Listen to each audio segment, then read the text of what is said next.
Muda-muda dulu saya pernah tinggal semayang dan puasa. Tak ingat dah berapa lama, setahun atau lebih.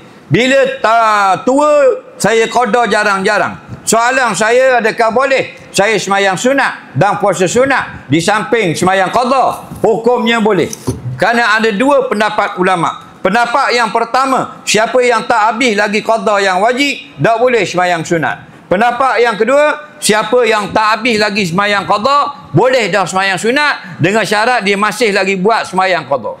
Mana sambil buat yang wajib, sambil kita buat yang sunat, boleh. Yang tak boleh langsung ialah hanya buat yang sunat saja, qada wajib tak buat langsung. Samalah macam orang pakai payah, lilit dengan serbang, lemah dengan celak, lepas tu dak keluar kotak-kotak. Faham lagi? Jalan sampai tawai ni, nampak? Berayun-rayun yang geribut. Orang kata, berat danang. Berapa? Dia hanya pakai yang sunat, kopiah, serban dan celak, tapi tak pakai yang wajib, iaitu tutup aurat. Soalan seterusnya.